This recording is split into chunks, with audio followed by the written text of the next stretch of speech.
Hello बच्चों, आप कैसे हैं? मुझे उम्मीद है कि आप अच्छे होंगे। जैसे कि मैंने पिछले वीडियो में आपको बताया था, राज्य से साम्राज्य तक छोटे छोटे राज्यों को कैसे साम्राज्य में बदला गया। नहीं, सबसे पहले उस राज्य में धननंदन नाम का एक राजा था। उसे चंद्रगुप्त अशोक ने पराजित करके मौर्य साम्राज्य की स्थापना की थी।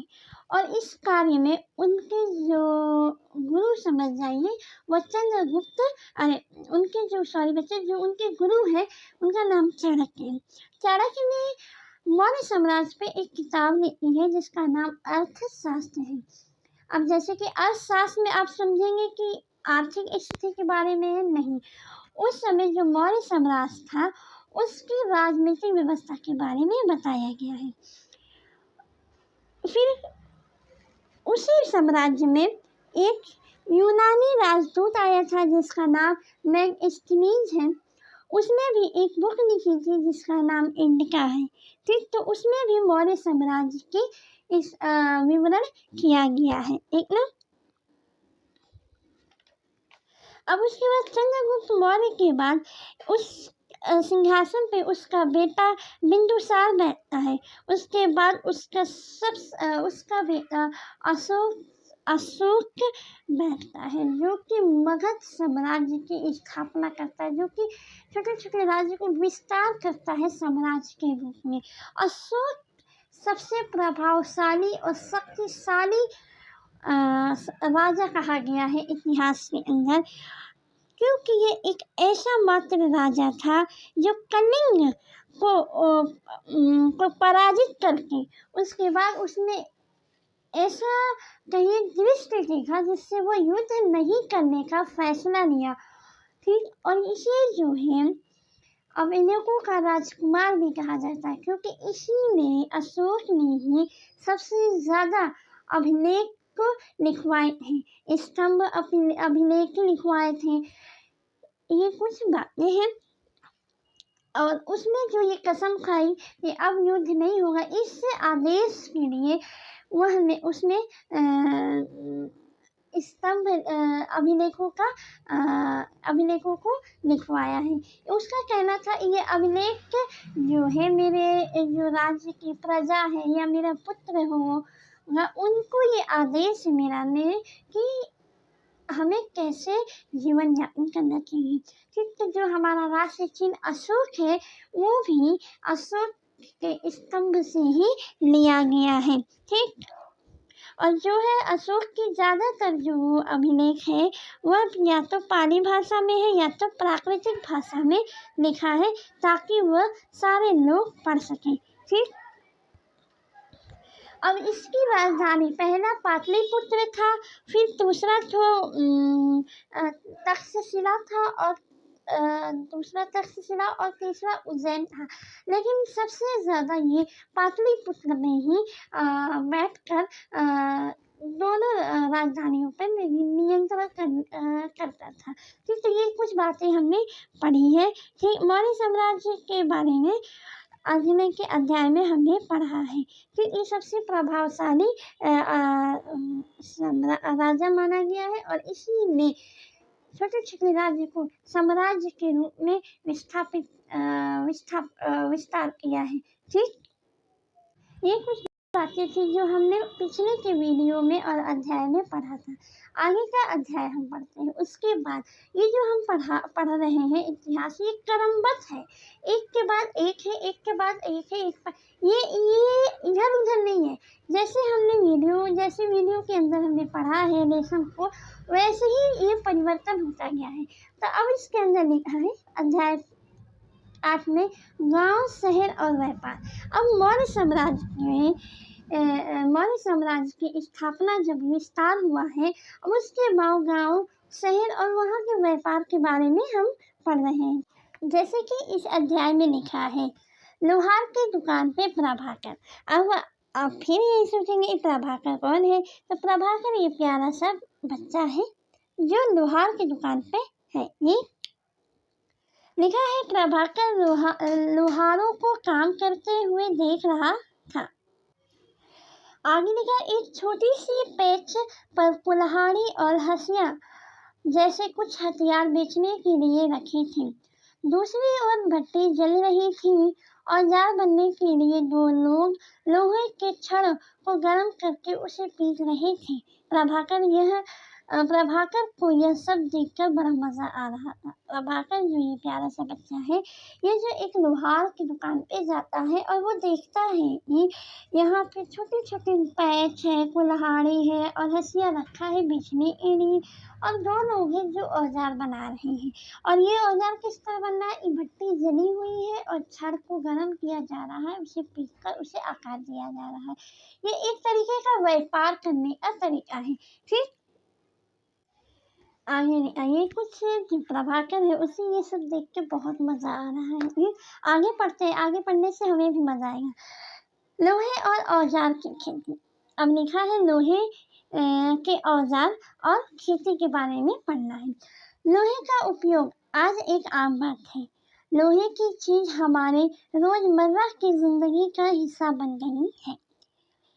इस उपमहाद्वीप में लोहे का उपयोग लगभग 3000 साल से पहले शुरू हुई।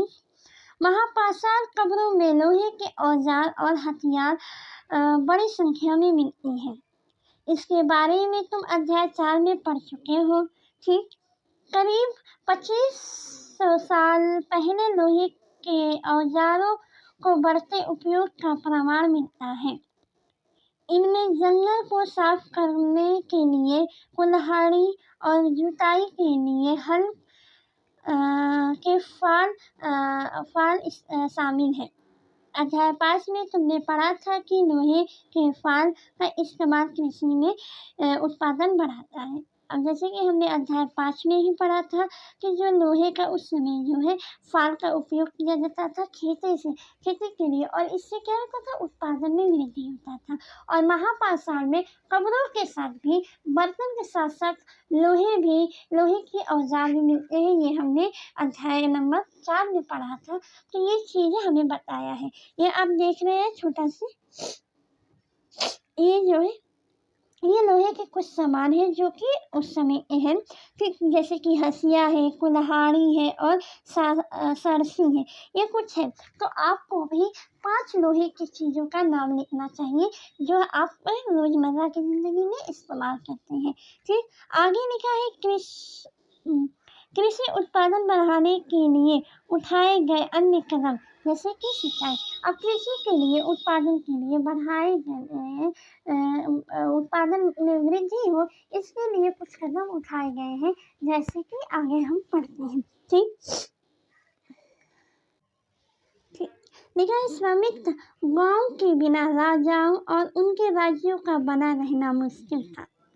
जिस तरह कृषि के विकास में नए औजारों तथा रोपाई महत्वपूर्ण कदम थे, उसी तरह सिंचाई काफी उपयोगी साबित हुई।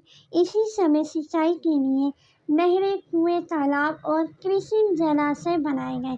कृत्रिम जलाशय मतलब जो हम लोग अपने हाथों से बनाए थे। ठीक, ये चीजें जैसे कि उस समय लोहे का उपयोग बहुत पहले से ही हो रहा था, तो ये बताया गया है कि लोहे के उपयोग से आज भी कृषि किया जा रहा है और उसका उत्पादन में वृद्धि हो रही है। और ये कब इसकी शुरुआत जो हुई वो 3000 साल पहले ही हो गई थी। ठीक, ये हमें पढ़ा था महापाषाण काल में ही।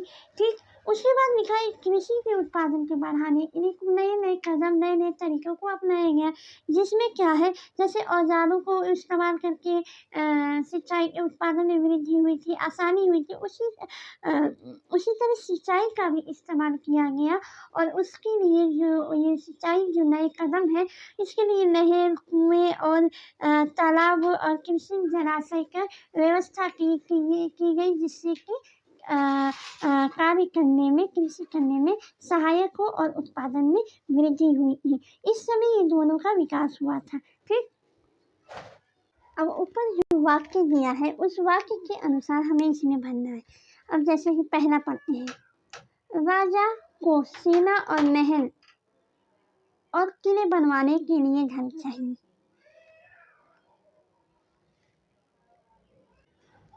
दूसरे में लिखा है कि वो किसानों से कर लेने लगे। राजा को महल बनवाने के लिए, किले बनवाने के लिए धन चाह रहा था। उसके बाद वो क्या करने लगे, किसानों से कर लेने लगे। कर मतलब टैक्स कह सकते हैं, एक धनराशि या नकद लेने लगे थे। ठीक, अब तीसरे में क्या बनाया, अब बताइए। लोगों द्वारा परिश्रम किया गया, किसानों को लाभ मिला क्योंकि वह उत्पादन की अनिश्चितता कम हो गई थी। कर अदा करने के लिए किसानों को उत्पादन बढ़ाना था। राजा ने सिंचाई की योजना बनाई और धन खर्च किया। इसमें से आपको कौन लग रहा है सही? मुझे लग रहा है जब वो राजा थे, जो भी राजा थे, उन्हें महल बनाने के लिए धन चाह रहा था और फिर वो किसानों से कर लेने लगे। अब किसान भाई गरीब थे तो वो कहाँ से कर देंगे, तो वो अपने कर अदा करने के लिए उन्हें उत्पादन को बढ़ाना था। अब भाई जब उत्पादन बढ़ेगा तभी तो हम राजा को कर देंगे। ठीक, तो यह काम किससे हो सकता था, यह काम सिंचाई से ही संभव था। ठीक, फिर उसके बाद में आए, अब ये काम सिंचाई से संभव था। राजा ने सिंचाई की योजना बनाई और धन खर्च किया, क्योंकि अगर राजा नहीं करेगा तो प्रजा कैसे उसे देगी। राजा ने थोड़ा सा खर्च किया और प्रजा ने उन्हें दिया। उसके बाद क्या किया, लोगों द्वारा परिश्रम किया गया। फिर नहरों का, तालाबों का और कृषि जलाशय का जब राजा ने व्यवस्था किया गया तो लोगों ने परिश्रम किया और उससे क्या परिणाम हुआ, कृषि के उत्पादन बढ़ा, स्वराज भी बढ़ा और किसानों को लाभ भी मिला, क्योंकि अब उत्पादन की अनिश्चितता घट गई थी। जो उत्पादन कम होता था, ये चीज़ में ख़त्म हो गई थी, तो ये किसानों को भी लाभ मिला, राज्य भी बढ़ा, उत्पादन भी बढ़ा, राजा का कर भी अदा हो गया। तो ये कुछ वाक्य है जो हमने भरा है। आप अपने अनुसार हमें बताइएगा कौन सा सही है। लिखा है गांव में रहते थे, सॉरी बच्चों, लिखा है गांव में कौन रहते थे। अब उस समय के गांव में कौन रहते थे ये बताना है। इस उपमहाद्वीप में दक्षिण तथा उत्तरी हिस्से के अधिकांश गांव में कम से कम 3 तरह के लोग रहते थे। पहले था तमिल क्षेत्र में बड़े भूस्वामियों को वल्ललाह, साधारण हलवाओं को उड़वाड़ और भूमिहीन मजदूर जैसे दास, कैडोसियार और आदिमाई कहते हैं। अब ये हमें बता रहा है गांव में कौन रहते थे।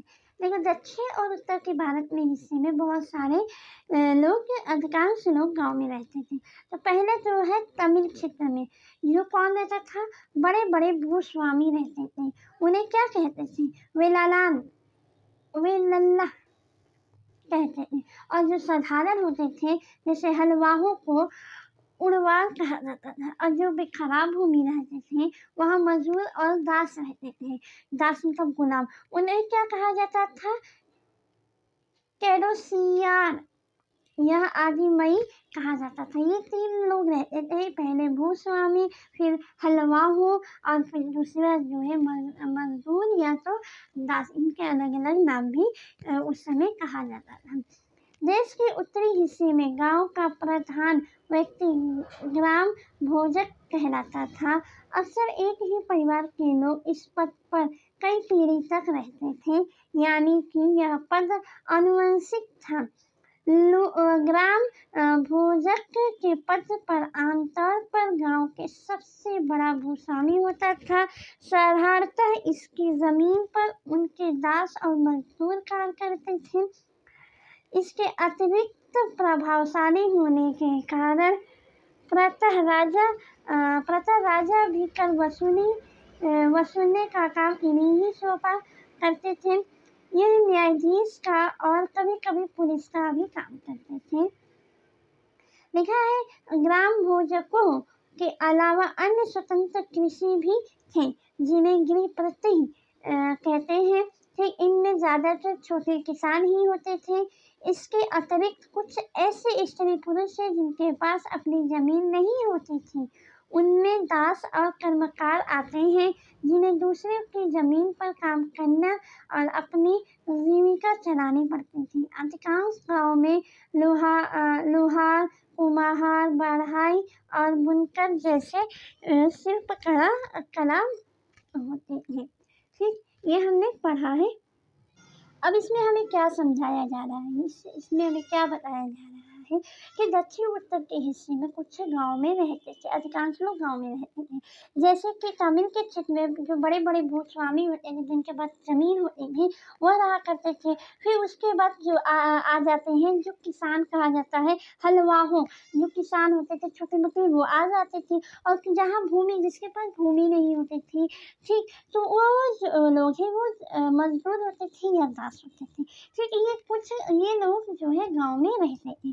ठीक, अभी भी लिखा क्या है कि उस गाँव में, जैसे आज भी आप देखते हैं कि ग्राम पंचायत होता है ना गाँव में, जो गाँव के विकास के लिए बहुत सारे फैसले लेते हैं, गाँव के कार्य के लिए बहुत सारे फैसले लेते हैं।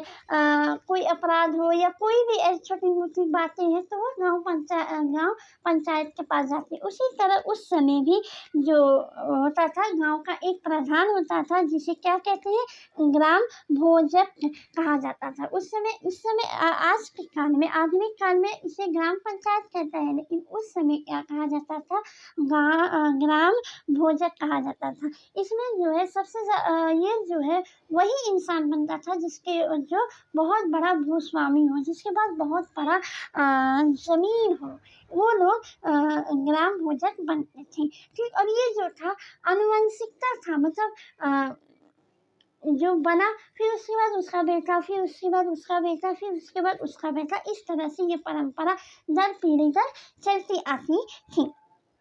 ठीक, और यहाँ जो ज़मीन पे कौन कार्य करता था, जिनके पास भूमि नहीं होती थी, जैसे मजदूर थे, दास थे, वो काम करते थे। और इनके पास बहुत बड़ा जो था भूमि रहता था, तो जो उस समय के राजा थे, इन्हीं से ही कर वसूली किया करते थे। फिर और ये लोग कभी-कभी जैसे न्यायाधीश या कभी-कभी पुलिस का भी कार्य, जैसे आज भी है, कोई भी छोटी-मोटी गाँव में हादसा हो जाता है तो ग्राम पंचायत के पास जाते हैं। वो जो फैसला करते हैं, जैसे चोरी का या मारपीट का कोई भी हो, ग्राम पंचायत के पास जाते हैं और वो जो है फैसला करते हैं। उसी तरह ये लोग भी जो थे, बड़े-बड़े स्वामी जो थे, उस समय के ग्राम भोजक जो थे, वह भी इस तरीके का कार्य किया करते थे। और ये कार्य में इस गाँव में अधिकांश लोग कौन-कौन सा हाथों का कला होता था, जैसे कि कुम्हार थे, बढ़ई थे, और लोहार का काम करता था, बढ़ई बुनकर था, जो बुनाई-वुनाई का कार्य करता, इस तरह छोटे-छोटे शिल्पकला हुआ करते थे, उस गाँव में विकास हुआ करते थे। अब जैसे कि उसमें कुछ कृषक भी हुआ करते थे, जिसे गृहपति कहा गया है, ठीक ना? ये छोटे-छोटे किसान हुआ करते थे। जो छोटे-छोटे किसान हुआ करते थे, उसे गृहपति भी कहा गया है। फिर आगे लिखा है प्राचीनतम तमिल रचनाएँ। अब इसमें लिखा है प्राचीन तमिल की कुछ रचनाएँ हैं, उसके बारे में हम पढ़ेंगे।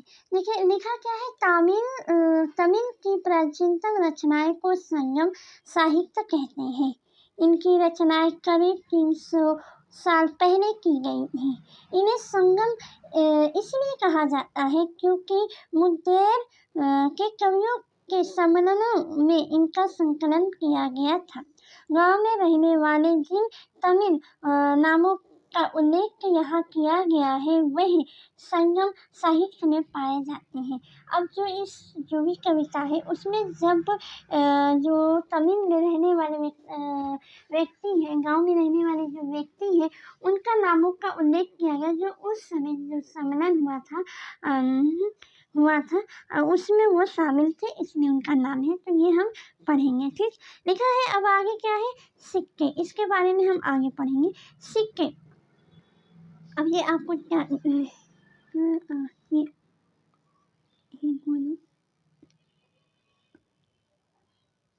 ये कुछ आपको समझ आ रहा है, ये क्या है? ये है सिक्के। ये दो हिस्सा जो है सिक्के के हैं, आप देख लेना। ये दो हिस्से जो है सिक्के के हैं। ये अब इसके बारे में हम पढ़ेंगे, सिक्के क्या है। पुरातत्वविदों को इन युग में इन युग में हजारों सिक्के मिले। जो उस समय एक खुदाई करने वाले पुरातत्ववेत्ता थे, उन्हें इस युग में, मौर्य साम्राज्य के युग में के हजारों सिक्के मिले हैं। सबसे पुराने क्या लिखा है? सबसे पुराने आहत सिक्के थे जो करीब 500 साल चले। इसका चित्र नीचे दिया गया है, जैसे कि चांदी और तांबे का सिक्के पर विभिन्न आकृति को आहत किया गया है, कर बनाए जाने के कारण इन्हें आहत सिक्के कहा गया है।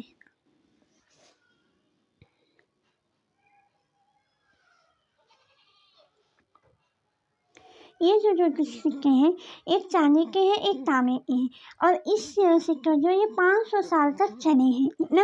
और ये पुरातत्ववेत्तों को इस समय बहुत सारे मिले हैं। इसे आहत क्या कहा गया? आहत सिक्के कहा गया। क्यों कहा गया? इसमें जो है आकृतियां बनी है, इसलिए इसे आहत सिक्के कहा गया है।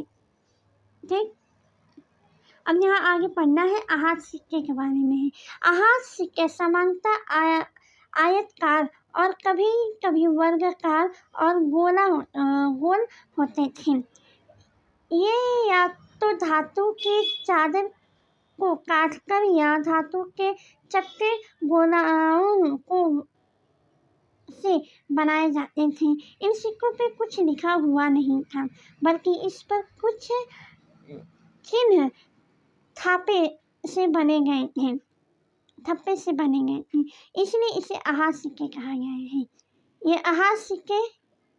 यह सिक्के उपमहाद्वीप के लगभग अधिकांश हिस्सों में पाए गए हैं और ईसा के आरंभ सदी तक चले हैं। ये ईसा मसीह के आरंभ के सदी तक चले हैं और इस सिक्के को आहत इसलिए कहा गया है क्योंकि इस पे जो आकृतियां बनी है, ये जो है किसी थप्पे के जैसा है, इसलिए इसे आहत सिक्का कहा गया है। ये जो है उस समय के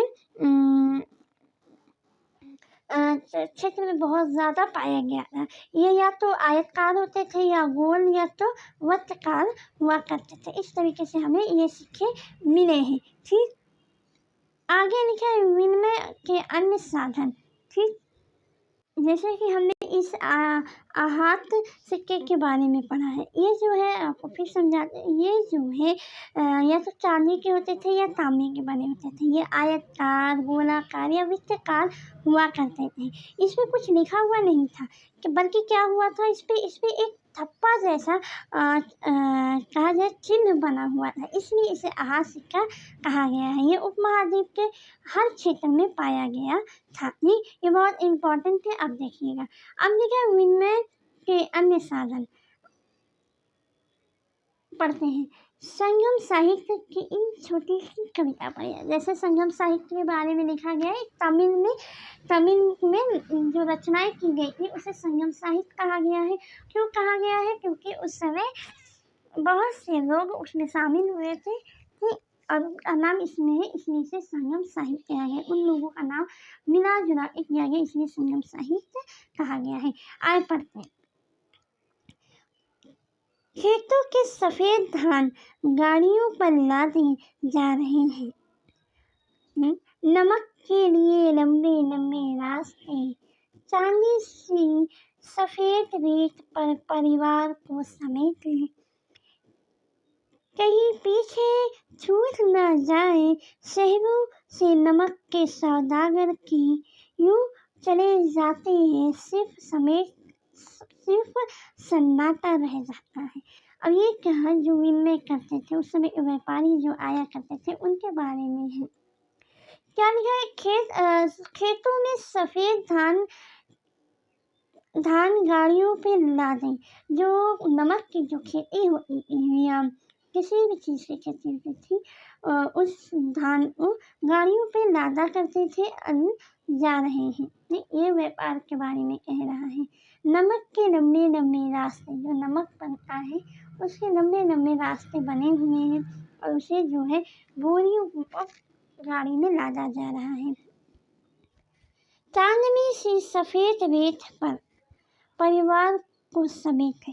अब जो चांदनी से वो जो नमक है उसकी तुलना चांदनी से की जा रही, क्योंकि चांद जो है सफ़ेद होता है, तो वो सफ़ेद ही बता रहे। चांदनी से भी सफ़ेद रेत पर चांदनी जैसा है वो, एकदम सफ़ेद रेत है, और उसमें कई परिवार जो है उसमें कार्य कर। यहाँ देखिए उस गांव के लोगों के बारे में बताया है, परिवार को समेटते, मतलब उस कार्य में जो परिवार है समेटते हैं। कहीं पीछे छूट ना जाए, कह रहे हैं कहीं पीछे छूट ना जाए, शहरों से नमक के सौदागर के, कहीं पीछे छूट ना जाए, जो नमक के सौदागर है उनसे कहीं कह रहे हैं। यूं चले जाने से सिर्फ सन्नाटा रह जाता है। आप आते हैं, व्यापार करते हैं और यूं ही चले जाते हैं, इसके बाद जो है सन्नाटा हो जाता है, यह बताया गया है। अब लेकिन क्या है, समुद्र के किनारे नमक का उत्पादन बहुत होता था, उस पर ये जो है तमिल में एक कविता लिखी गई है संगम साहित्य में। नगर अनेक गतिविधियों का केंद्र, जो नगर होता था, ये तो हमने गांव के बारे में पढ़ लिया भाई। गांव में कैसे कैसे कहाँ कहाँ के लोग रहते थे, किसका अधिकार ज़्यादा होता था, कौन जो है जमींदार जो कह सकते हैं भूस्वामी पे कार्य करता था, जो कि मजदूर या तो दास होता था, जिसके पास जमीन नहीं होता था, वो उन्हीं पे काम करके जीवन यापन करते थे। और कुछ साहित्य के बारे में पढ़ा था कि, और उसमें और क्या पढ़ा हमने कि कुछ सिक्के मिले उसी क्षेत्र में, कुछ सिक्के मिले जो कि तांबा और चांदी का होता था। इसे आहार सिक्के कहे गए। क्यों कहे गए? क्योंकि इस पे कुछ लिखा नहीं था, सिर्फ चिन्ह के नाम पे एक धप्पा जैसे बना हुआ था, इसलिए इसे आहार सिक्के कहे हैं। इस पर अब हमने गाँव के बारे में पूरा विस्तृत रूप से पढ़ लिया कि लोग ने क्या क्या कैसे कैसे किया, कृषि का उत्पादन कैसे बढ़ा, सिंचाई से बढ़ा, राजा ने मदद ली अपने महल बनाने के लिए, उसे पैसे की ज़रूरत थी तो उन्होंने किसान पे कर वसूली लगा दिया। तो ये सारे जो क्रिया है हमने गांव के अंदर पढ़ लिया था। इस तरह हमारे गांव का विकास हुआ है। अब हम नगर में आते हैं। नगर मतलब हो गया शहर। शहर में अनेक प्रकार की गतिविधियां का केंद्र है। सही बात है, गांव की तुलना में जो नगर है अधिक विकसित है, क्योंकि यहाँ पे हर एक व्यवस्था है, जल का, स्थल का, और कह सकते हैं वाहन का, संसाधनों की यहाँ कमी नहीं होती है नगरों में। फिर यहाँ पे हर एक शिक्षा का भी यहाँ केंद्र बहुत अच्छा है। यहाँ पे इसी के बारे में पढ़ेंगे कि जो उस समय के नगर में कौन कौन सी गतिविधियाँ का केंद्र होता है। अक्सर नजर लिखा गया है, अक्सर नगर कई कारणों से महत्वपूर्ण हो जाता है। उदाहरण के लिए मथुरा को देखिए। अब उस समय जो नगर में थे, मथुरा जो था उस समय एक नगर था, उसके बारे में ये कहा है। जो देखना है मार्कशीट नंबर 7 में, जो कि हम देखेंगे बाद में। लिखा है, यह 2500 साल से ज़्यादा समय से एक महत्वपूर्ण नगर रहा। कब तक ये रहा? मथुरा नगर जो है वो 2500 साल तक, ज़्यादा तक 2500 साल से भी ज़्यादा ये नगर था। इतना महत्वपूर्ण नगर, मतलब बहुत इम्पॉर्टेंट था, यहाँ व्यापार ऊपर हुआ करता होगा, क्योंकि यहाँ आयात और व्यापार दोनों मुख्य रास्ते पर स्थित था। जैसे कि मैंने बताया कि जो नगर होते हैं ना, वहाँ आयात, व्यापार, संसाधन, जल, हर एक चीज़ की व्यवस्था थी। उस समय भी जो मथुरा थी वो जो है बहुत महत्वपूर्ण नगर में आया करती थी, क्योंकि वहाँ पे आयात मतलब आने जाने का साधन और व्यापार का बहुत ही स्थायी स्थान था। इनमें से एक रास्ता उत्तर पश्चिम से पूरब की ओर और दूसरा उत्तर से दक्षिण की ओर जाने वाला था। इसमें दो रास्ते के बारे में जिक्र किया है, जो उत्तर पश्चिम से पूरब की ओर, उत्तर और पश्चिम से पूरब की ओर, और दूसरा है उत्तर से दक्षिण की ओर जाने का वाला था। शहर के चारों ओर किलाबंदी थी। इनमें अनेक मंदिर थे। शहर के चारों ओर किलाबंदी मतलब एक किला, उसे चारों ओर दीवार हुआ करता, जो कि बनाया जाता था। फिर जो कि मैंने बताया था अगले मतलब पिछले वीडियो में कि किलाबंदी उसे कहते हैं, जो कोई एक किला है उसके चारों ओर बड़ी-बड़ी दीवारें उठाया करते थे आक्रमण के बचने के लिए, जिसके कारण हुआ करते थे या अपनी सुरक्षा के लिए या नज़र रखने के लिए, तो इसलिए बताया है। इनमें अनेक मंदिर भी हुआ करते थे। आस-पास के किसान तथा पशुपालक शहर में रहने के लिए भोजन जुटाते थे। अब शहर में रहना है तो भोजन-वोजन जुटाया करते थे उस समय के किसान और पशुपालक। म मथुरा बेहतरीन मूर्तियों बनाने का केंद्र है। अब मथुरा में सबसे बेहतरीन मूर्तियाँ बनाने का केंद्र हुआ करता था। लगभग 2000 साल पहले मथुरा पाषाणों की दूसरी राजधानी बनी। इसके बारे में तुम आगे पढ़ोगे। मथुरा एक धार्मिक केंद्र भी रहा है। यहाँ बौद्ध विहार और जैन मंदिर हैं। यहाँ कृष्ण भक्ति का महत्वपूर्ण केंद्र है। अब मथुरा उस समय का जो सबसे बड़ा नगर कह सकते, बहुत महत्व दिया जाता था। वहाँ पे लोग रहने के लिए खाना भोजन इकट्ठा किया करते थे। और वहाँ पे ये भी बताया गया है कि वहाँ सबसे बड़ा मूर्ति का केंद्र है, मूर्ति बनाने का केंद्र है। ठीक, और ये क्या है, वह एक धार्मिक केंद्र है। वहाँ पे धर्म के संबंधित बहुत सारे संस्था होंगे कि यहाँ पे लिखा है बौद्ध विहार और जैन मंदिर। जैसे ये क्या हो गया, धार्मिक केंद्र ही हुआ ना, बौद्ध विहार जो बौद्ध संबंधित है और जैन मंदिर भी है। यहाँ पे कृष्ण की भक्ति का भी एक महत्वपूर्ण केंद्र, यहाँ पे कृष्ण की भक्ति किया जाता होगा। मथुरा में प्रस्तर खंडों तथा मूर्तियों पर अनेक अभिलेख मिलते हैं। आमतौर पर यह संक्षिप्त अभिलेख हैं जो स्त्री तथा पुरुष दोनों मठों या मंदिरों को दिए जाने वाले दान का उल्लेख करते हैं। तथा शहर का राजा, रानी, अधिकारी, व्यापारी तथा शिल्पकार इन प्रकार के दान करते थे। उदाहरण के लिए मथुरा के अभिलेख में सुनहारों, लोहारों, बुनकारों, बुनने वाले, सॉरी बच्चों, टोकरी बुनने वाले, माला बनाने वाले और इत्र बनाने वाले का उल्लेख मिलता है। बहुत सारे जो है इसका उल्लेख अभिलेख पे हमें मिलता है कि मथुरा में ये हुआ करता था। और बहुत संक्षिप्त अभिलेख है, लेकिन जो कि स्त्री और पुरुष के मठों और मंदिर में जो स्त्री और पुरुष को जो दान मिला करते थे, उनका भी उल्लेख इन अभिलेखों में हुआ करता है।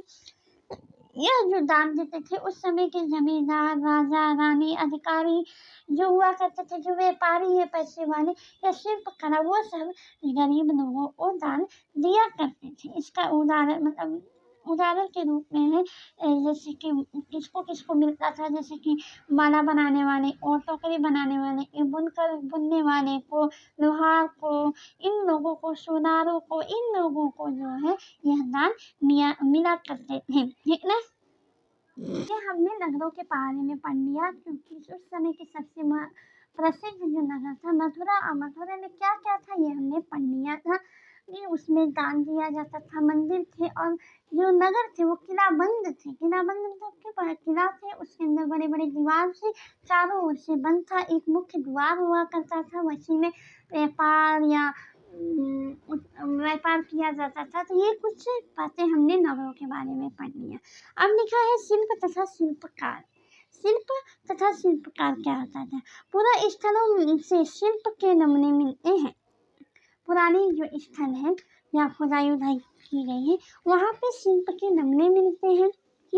इनमें मिट्टी के बहुत ही पतले और सुंदर बर्तन मिलते हैं, जिन्हें उत्तरी काले चमकीले पत्थर कहा जाता है। क्या कहा जाता है? जो उस स्थान पे जो भी मिट्टी के पतले और सुंदर सुंदर तरीके से बने हुए बर्तन मिलते हैं, उन्हें क्या करते हैं? उन्हें कहते हैं उत्तर काले चमकीले पत्थर कहा जाता है, क्योंकि ये ज़्यादातर उपमहाद्वीप के उत्तर भाग में मिले हैं, इसलिए उसे उत्तरी काले चमकीले पत्थर कहा गया है। ये पत्थर तो हमने पढ़ा था, जो गोल सा होगा बर्तन का। पिछले अध्याय में। ध्यान रहे कि अन्य दूसरे शिल्प के अवशेष नहीं बचे होंगे। जैसा कि विभिन्न ग्रंथों से हमें पता चलता है कि कपड़ों का उत्पादन महत्वपूर्ण था।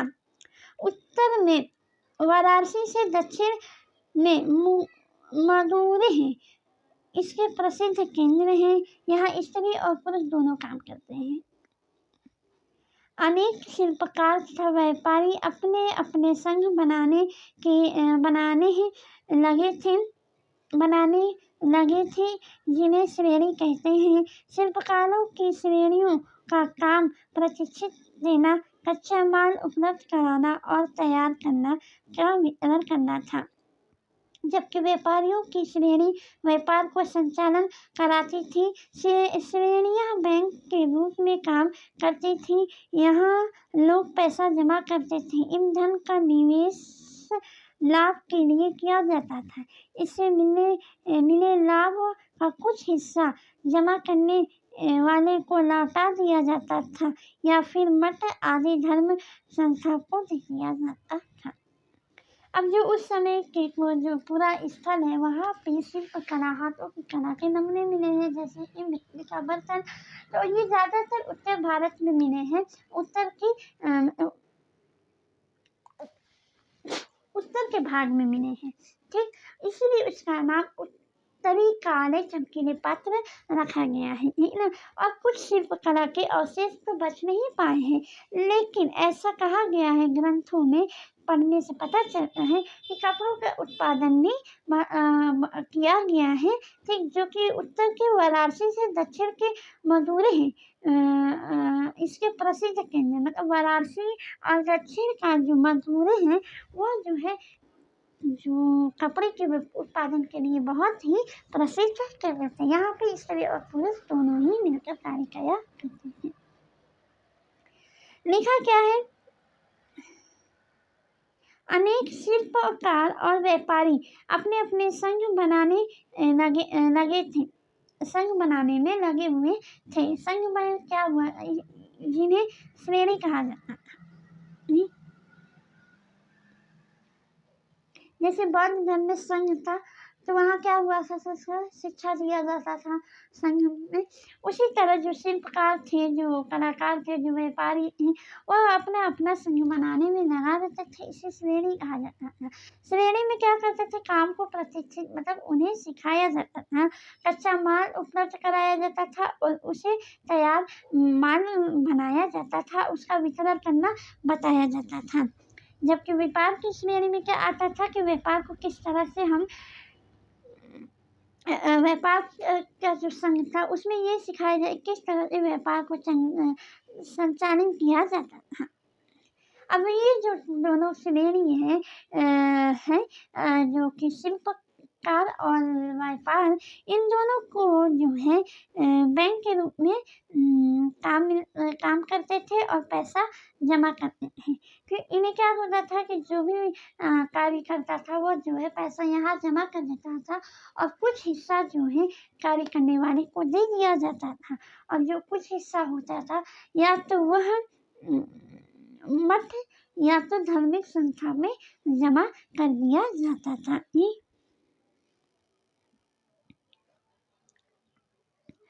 लिखा क्या है? उत्तरी काले चमके पात्र, क्योंकि यह एक कठोर चाक निर्मित धातु की तरह दिखने वाला था।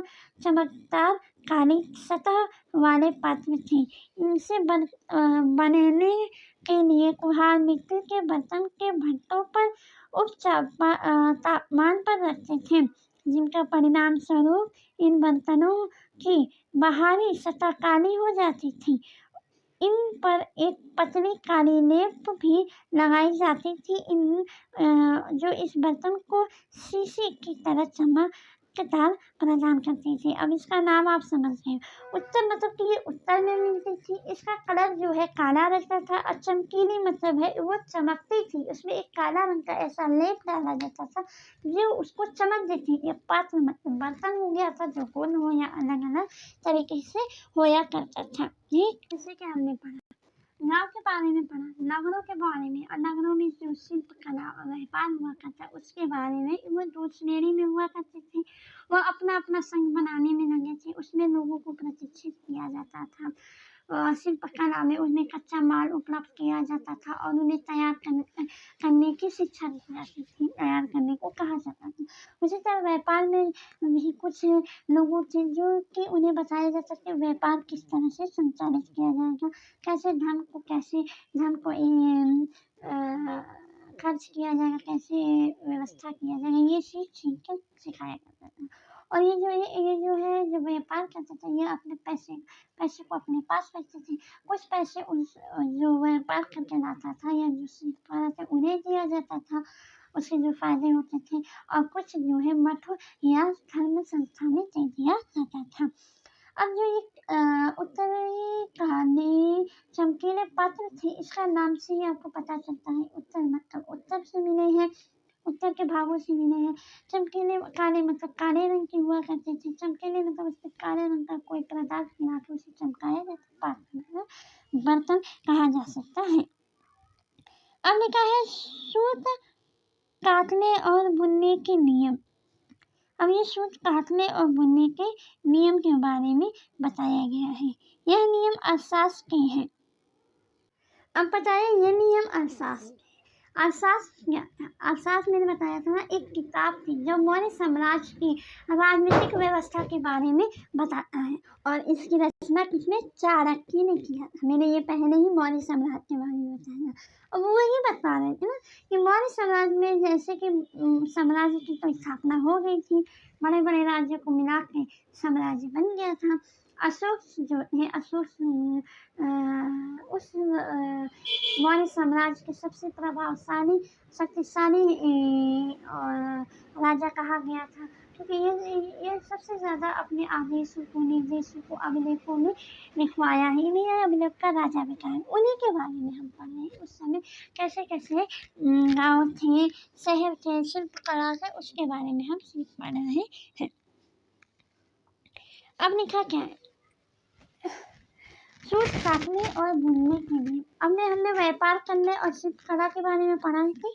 अब सूत काटना और बुनने के नियम के बारे में है। ठीक, अध्याय नंबर 7 में अर्थशास्त्र का उल्लेख किया गया है। चंद्रगुप्त मौर्य चाणक्य के बारे में। ठीक,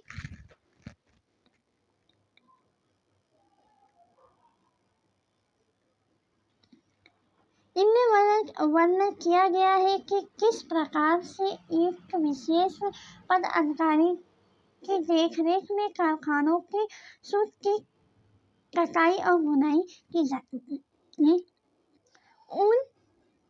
ऊन, पेड़ों की छाल, कपास, पटुआ और सन को तैयार करने का काम में विधवाओं,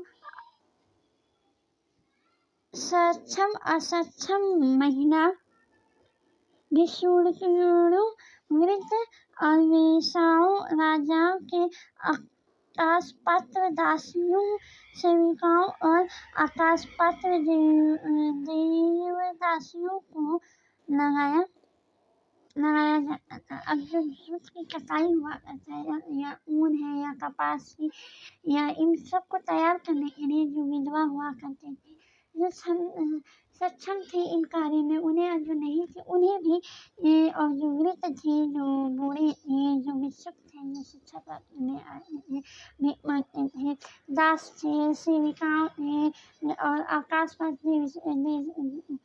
देवदासियों थे, उन सबको इन कार्य में लगाया जाता था। इन्हें इनके काम और गुणवत्ता के अनुसार पारिश्रमिक देना चाहिए।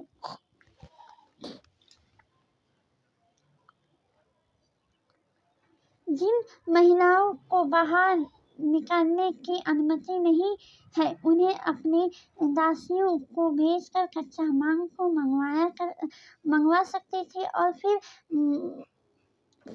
तैयार माल उन्हें भिजवा सकते थे। और जो लोग थे उस समय, यहाँ पे सबके कार्य को बांटा गया था। जो जैसे है, जो बाहर महिला निकल नहीं सकती है, वो जो है अपनी दासियों से जो है, जैसे बूढ़ी हो या कोई हो, तो वो जो है अपनी दासी से कच्चा माल मंगवा सकती थी और उसे तैयार करके उसे भिजवा भी सकती थी। वही औरतें जो कारखाने तक जा सकती हैं, उन्हें अपना माल कारखाने तक तड़क के ले जाना था, जहाँ उन्हें पारिश्रमिक मिलता था। इन समय माल को अच्छी तरह जांच के लिए रेशमी करते थे। अगर निरीक्षण उस औरत की तरफ से है तो इधर उधर की बातें करता है और उसे सजा मिलती है।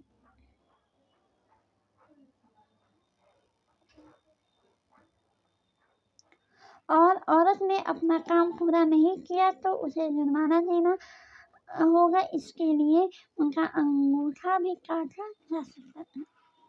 और ये कुछ उनके अलग नियम है जो अर्थशास्त्र में बताए गए हैं। जैसे कि इसमें बहुत से लोग काम करते थे, विधवा, दासी, सेविकाएं थे जो वहाँ से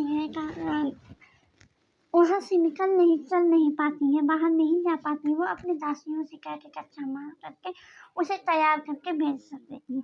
जो औरतें बाहर जा सकती थी वो अपना माल भी बाहर से लाकर तैयार करके दिया जाता था। ठीक।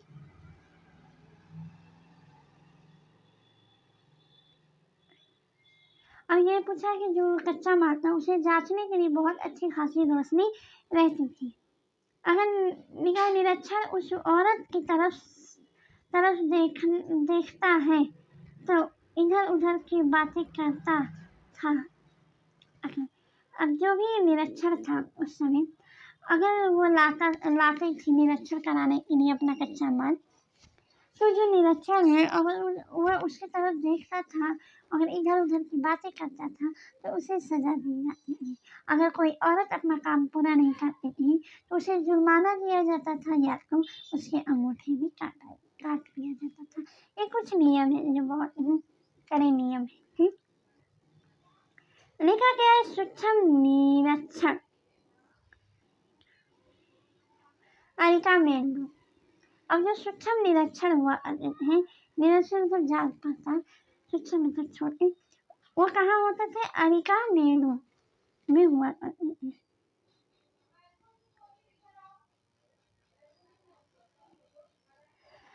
मानचित्र नंबर 7 पृष्ठ नंबर 89 में अरिका मेंदू पद्दुचेरी में ढूंढो। अब ये हम ढूंढेंगे, ठीक, लास्ट में हम आपको दिखाएंगे मानचित्र में।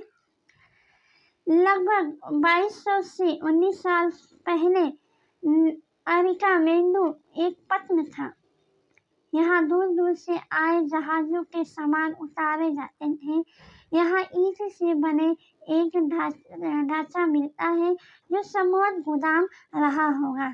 यहाँ भूमध्य सागरीय क्षेत्र में एफोरा जैसा पात्र मिलता है। इनमें शराब या तेल जैसे पदार्थ रखे जा सकते थे। इनमें दो तरफ के पकड़ने के लिए हथेली लगे थे। साथ ही यहाँ एरोटाइन जैसे मोहरे जैसे लाल चमकीलेदार बर्तन भी मिलते हैं। इन्हें इटली के एक शहर के नाम पर एरोटाइन पात्र के नाम से जाना जाता है। इसी मोहर लगे साँचों को गीले चिकनी मिट्टी पे दबा कर बनाया जाता था। ये जो साँचा था, जो मोहर थे, उसे गीली मिट्टी पे दबा के बनाया जाता था।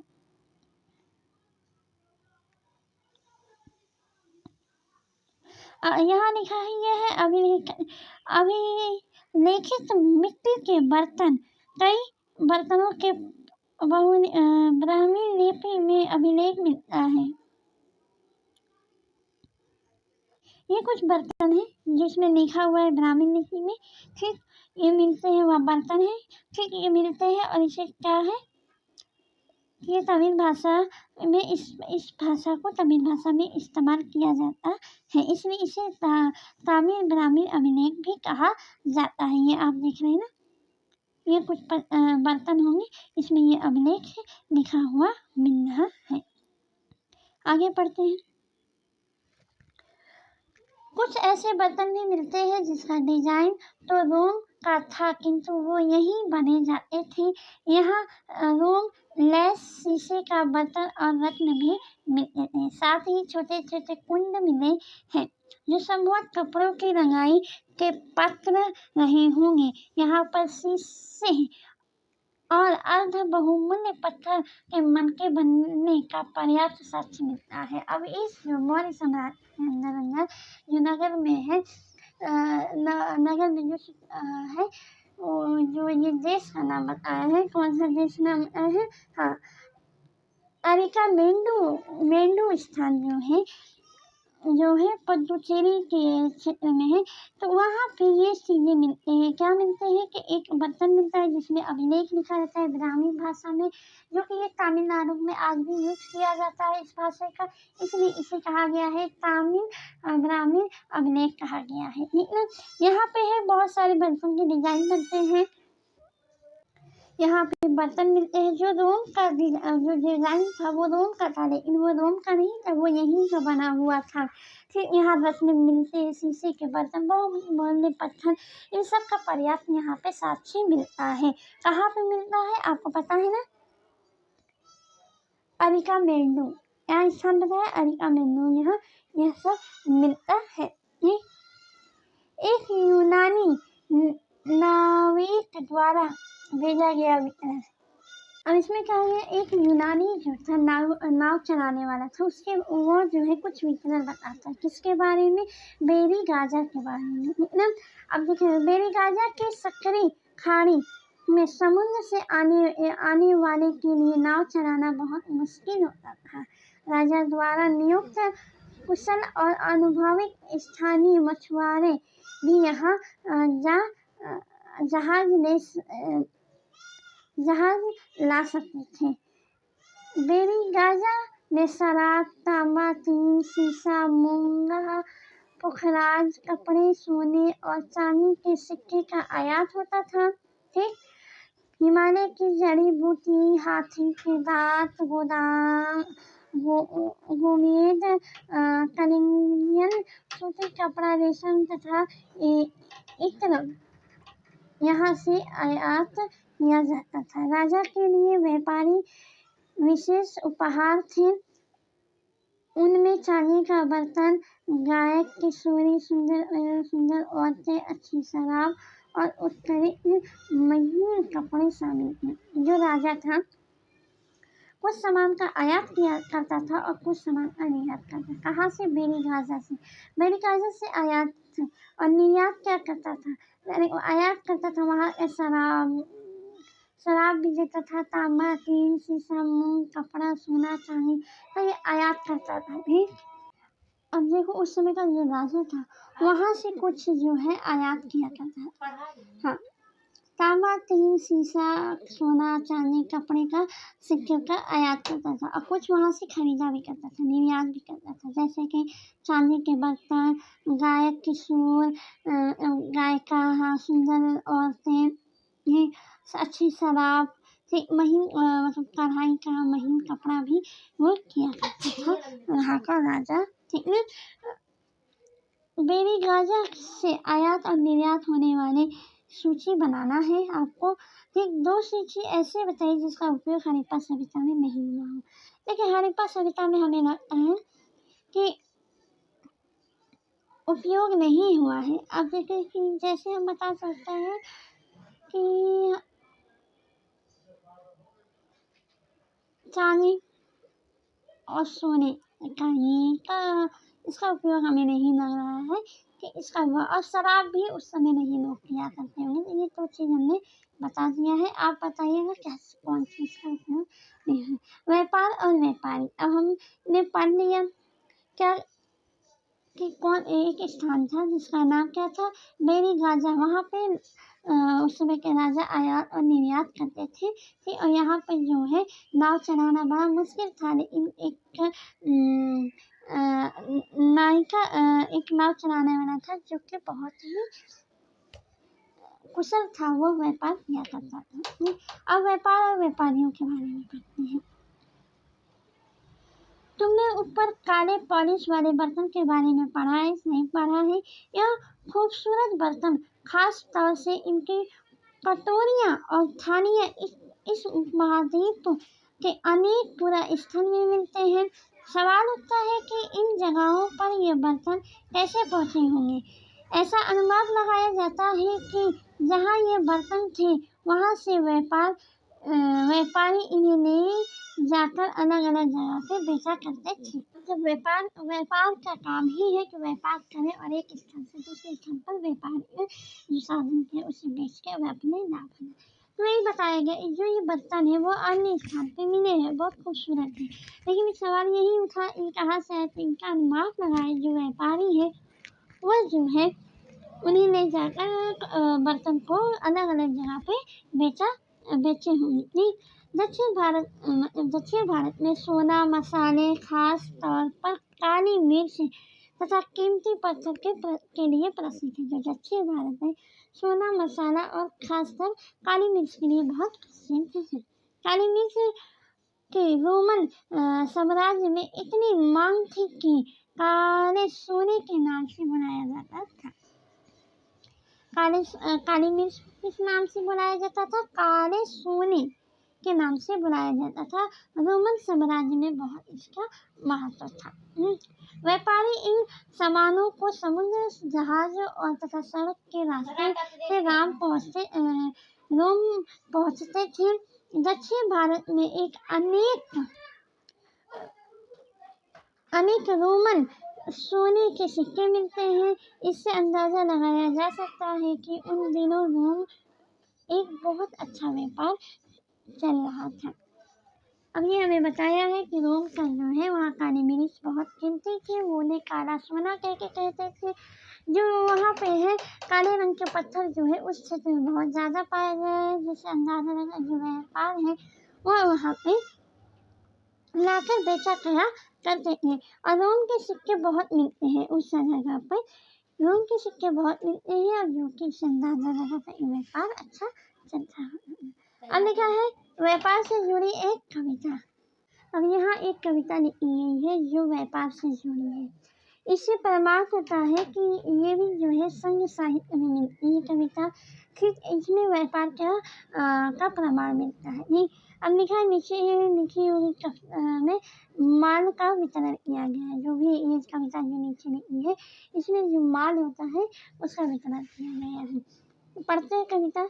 समुद्री जहाजों पे लाए गए तेज तरार से घोड़े, गाड़ियों पर काली मिर्च की गठियाँ, हिमालय से निकले रत्न और सोने, दक्षिण की पहाड़ी से चंदन की लकड़ियाँ, दक्षिण सागर से के मोती और पूर्व सागर के मूंग, गंगा और कावेरी से फसलें, श्रीलंका से आए खदान, मम्मार के बने मिट्टी के बर्तन और दुर्भाग्य कीमती आयात।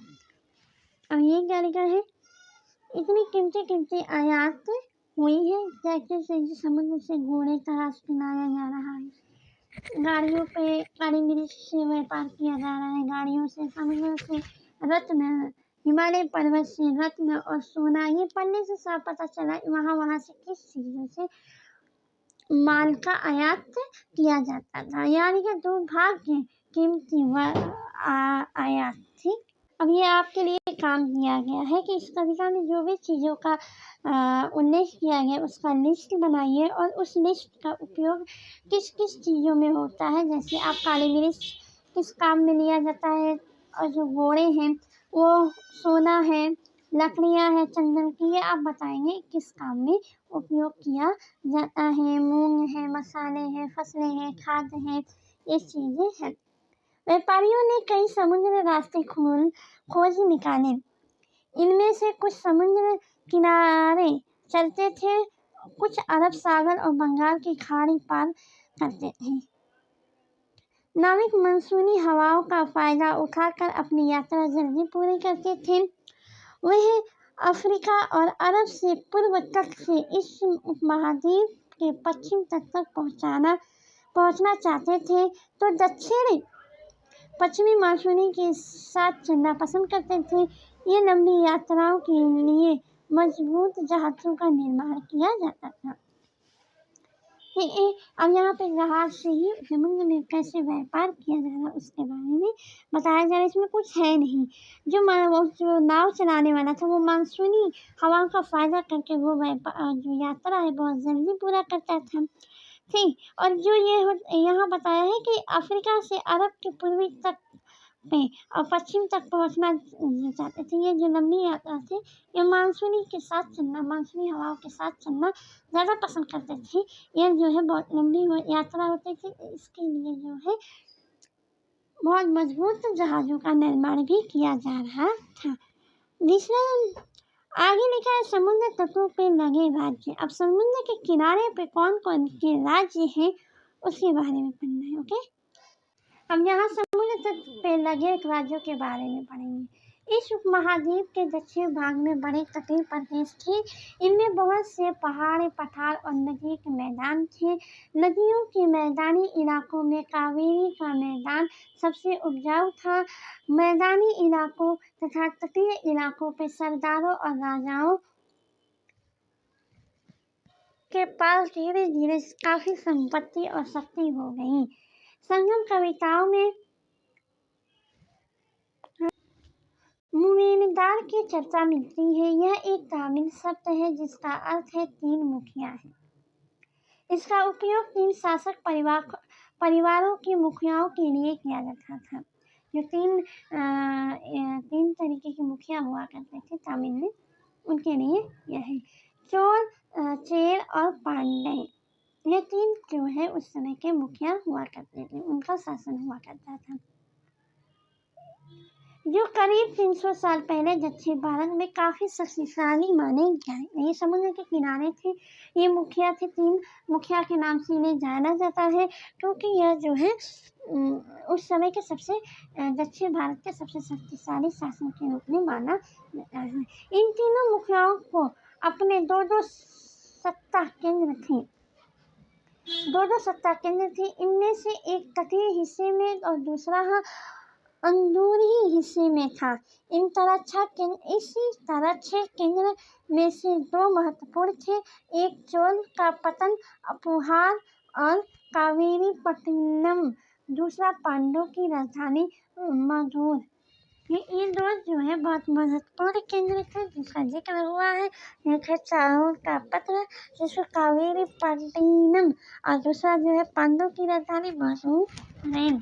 ठीक, यह मुखिया लोगों को नियमित कर के बजाय उपहार की मांग करते थे। अब ये लोग जो थे कर ना लेके उपहार लिया करते थे। कभी कभी ये सेना अभियानों पर भी चल पड़ते थे और आसपास के इलाकों पे शुल्क वसूली किया कर लेते थे। इनमें से कुछ धन वे अपने पास रख लेते थे, बाकी वह समर्थक, नाते रिश्तेदारों, सिपाहियों और कवियों के बीच बांट देते थे। अनेक संग्राम कवियों ने उन मुखियाओं की प्रशंसा में कविता लिखी है जो उन्हें कीमती जवाहरात, सोना, घोड़ा, हाथी, रथ और सुंदर वस्त्र दिया करते थे। जो कविता लिखते थे उन्हें ये कीमती वस्त्र मिला करते थे।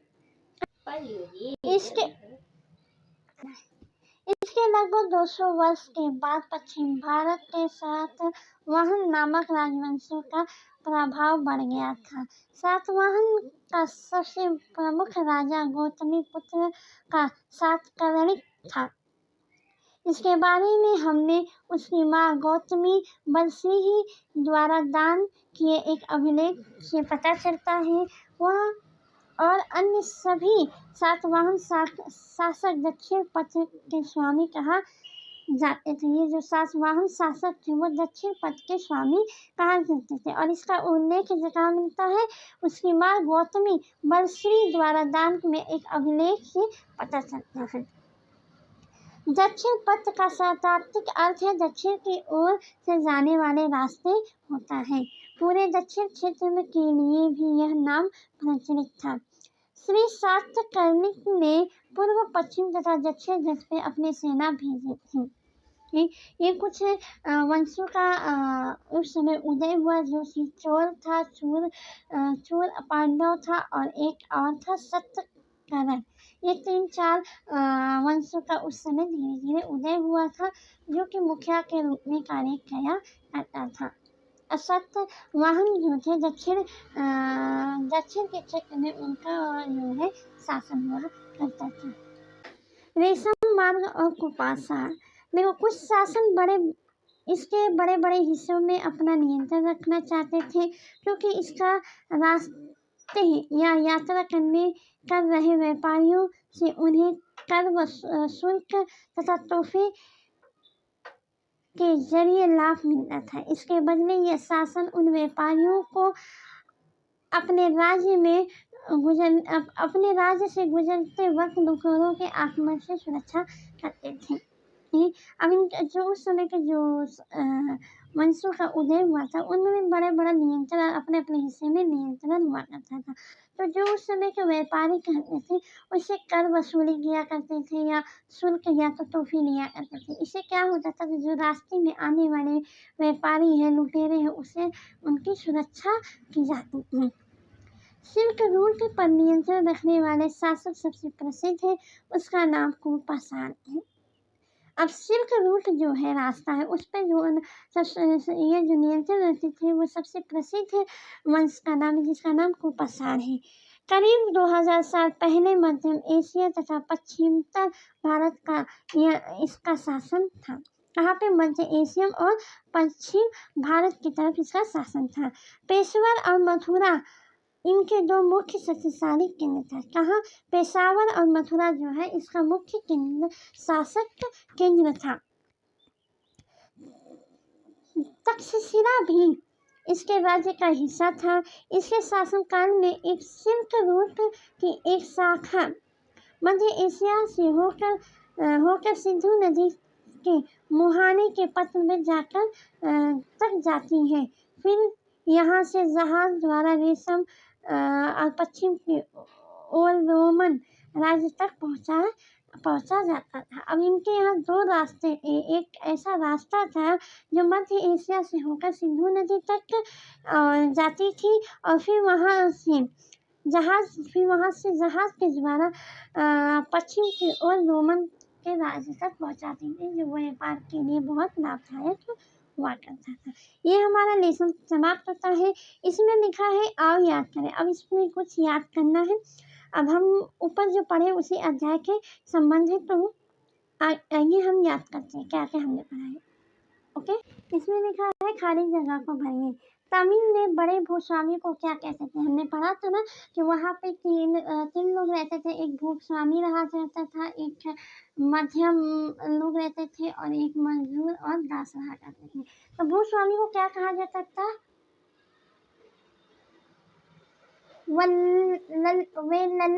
वेलल्ला कहा जाता था ना। और फिर लिखा है ग्राम भोजक की जमीन पे कौन कार्य करता था? खेती करती थी। दास और मजदूर किया करते थे कार्य।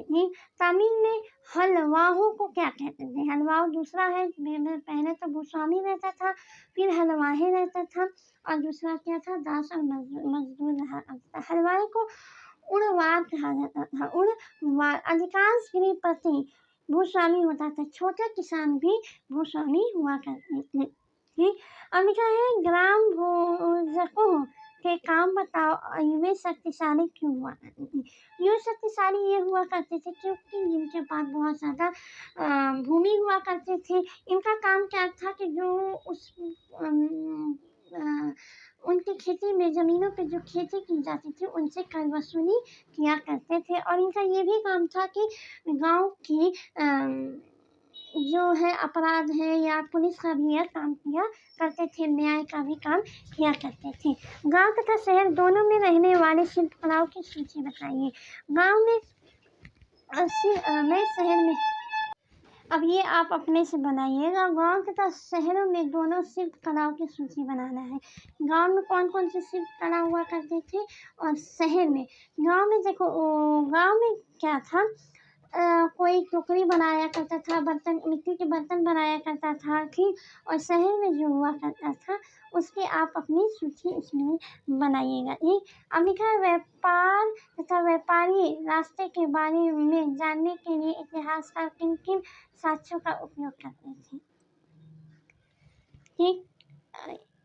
अ, अब जो है व्यापार और व्यापारी रास्ते के बारे में कैसे इतिहासकार जानते थे, किन किन साक्ष्य का उपयोग करते। देखिए, एक तो है बर्तन के द्वारा, बर्तन वहाँ पे मिले हैं, जैसे काले रंग के बर्तन के द्वारा कि वो एक स्थान से दूसरे स्थान कैसे मिल गए। सिक्कों के द्वारा सिक्के मिले हैं उन्हें, ठीक। इस तरीके से छोटे-छोटे साक्ष्य मिले हैं जिससे उन्हें यह पता चलता है कि यह व्यापार के रास्ते होंगे।